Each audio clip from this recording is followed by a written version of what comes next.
Hello friends, beauty's bake and cook চ্যানেলে আপনাদের সবাইকে স্বাগত জানাই। আজকে একটা 10 পাউন্ডের ম্যাঙ্গো ফ্লেভারের কেক আমি ডেকোরেশন করব। কেকটা দেখেই নিশ্চয়ই বুঝতে পারছেন অনেকটা বড় এবং ওজনও অনেক বেশি। আমি এখানে নিচের যে টিয়ারটা নিয়েছিলাম সেটা টোটাল ছিল আমার 5 পাউন্ডের। আমি কেকটা ভুলবশত নিচের যে টিয়ারটা এটা একটু বেশি হাইট করে ফেলেছিলাম।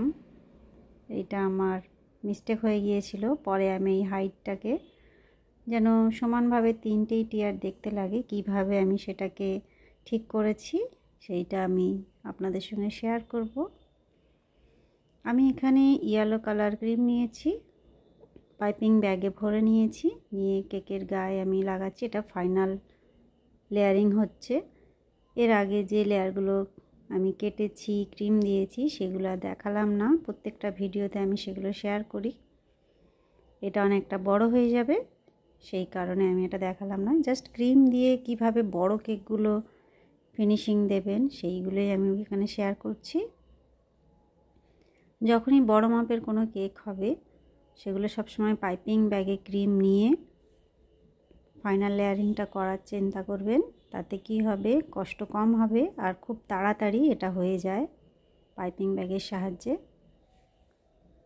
আমি একটা বড় মাপের স্ক্র্যাপার নিয়েছি, সেইটা দিয়ে আমি সাইডটা ফিনিশিং দিচ্ছি।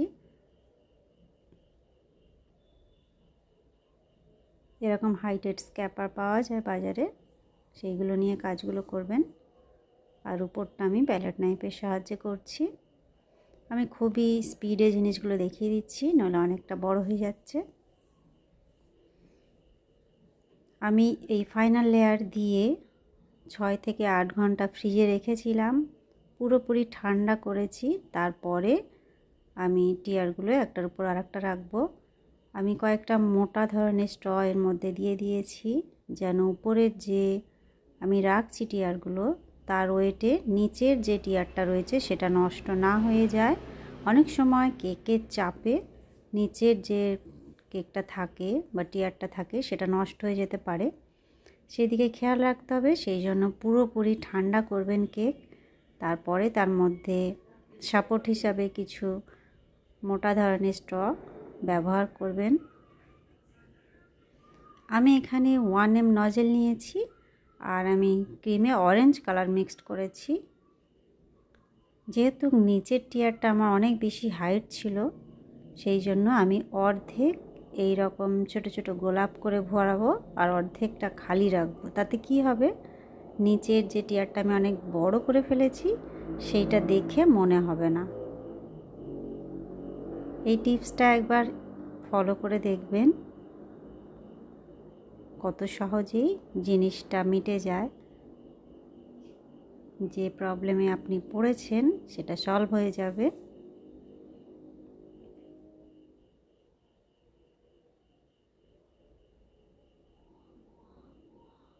আমি এইভাবে 3 স্টেপ এই ফুল দিয়ে ভরিয়েছি, বাকিটা খালি রাখবো, তাহলে দেখতে খারাপ লাগবে না। আবার যদি এটা পুরোপুরি ফুল দিয়ে ভরিয়ে দিতাম তাহলে দেখতে ভালো লাগতো না, যেহেতু আমি নিচের পার্টটা অনেকটা হাইট করে ফেলেছি। প্রত্যেকটা হাইট যাতে সমান হয় সেদিকে খেয়াল রাখতে হয় অবশ্যই, কিন্তু আমার এখানে এটাই মিস্টেক হয়ে গিয়েছিল।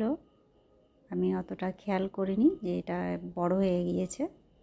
যাই হোক, আমি এটা সেকেন্ড টিয়ারের নিচের বর্ডারটা দিয়ে নিচ্ছি। এটা 6B নজেল দিয়ে দিচ্ছি। আর আমি এখানে কেকের কালার কম্বিনেশন ইয়েলো আর অরেঞ্জ এই দুটো রেখেছি। আমি যে সেকেন্ড টিয়ারটা লাগিয়েছি এটাও লাইট ইয়েলো কালার ছিল, কিন্তু এখানে ক্যামেরায় বোঝা যাচ্ছে না। দেখুন একেবারে টপের এই টিয়ারটা, এটাও সাদা আর ইয়েলো কালারের মধ্যেই ছিল। আমি এখানে একটা ফটো প্রিন্ট করিয়ে নিয়েছিলাম, এটা নন এডিবল।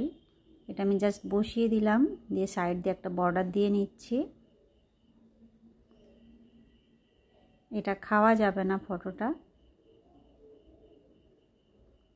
এটার উপর আর কোনো ডিজাইন হবে না, ওটা আমি লাস্টে উপরে তুলব। তার আগে আমি নিচের ডিজাইনগুলো কমপ্লিট করে নিচ্ছি। এটা আমি হচ্ছে পাইপিং ব্যাগটা ভি শেপ করে কেটে নিয়েছি, নিয়ে সেটা ফোল্ড করে ধরে নিয়েছি। মুখের কাজটা জাস্ট একটু উল্টো সাইড ভাবে ধরে নিতে হয়, ধরলেই এইরকম ফ্রিল বার হবে।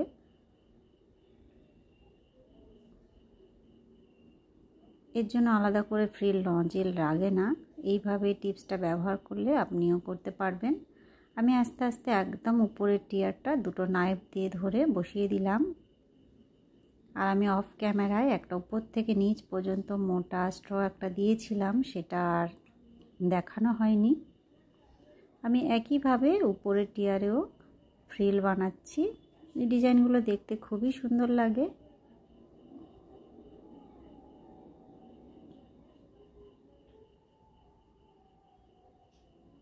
আমি এবারে উপরের টিয়ারের নিচের যে বর্ডারটা দিচ্ছি, এটাও 6B নজেল দিয়েই দিচ্ছি।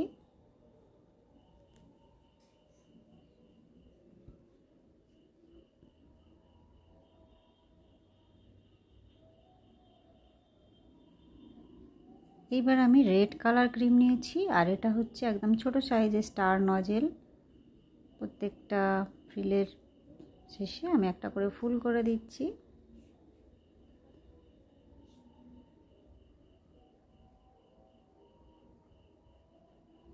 আর নিচের যে ফুলগুলো আমি বানিয়েছিলাম তার মাঝখানে মাঝখানে একটু করে রেড ফুল বানিয়ে দিচ্ছি, জাস্ট প্রেস করে এটা করছি,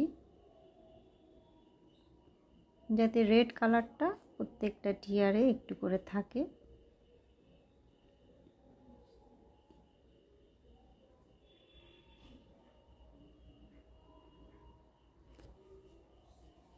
আমি কয়েকটা পাতা বানিয়ে নিচ্ছি। এটা ভি শেপ করে আমি কেটে নিয়েছিলাম পাইপিং ব্যাগটা। এটা গ্রিন কালার ক্রিম।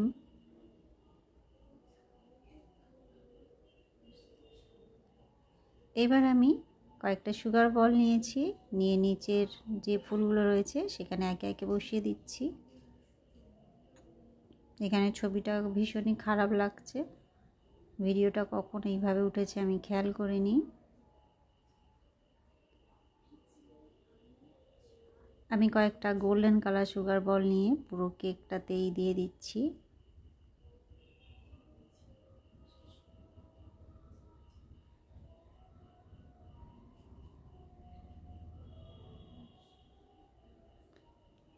প্রতিটা ফুলের মধ্যেও আমি একটা করে সুগার বল বসিয়ে দিচ্ছি, যাতে দেখতে আরও সুন্দর লাগে। এখানে ক্যামেরাটা আমার বেঁকে গিয়েছিল, সেই জন্য সেটা আমি বুঝতে পারিনি অ্যাকচুয়ালি, যার জন্য কেকটা দেখে মনে হচ্ছে বাঁকা।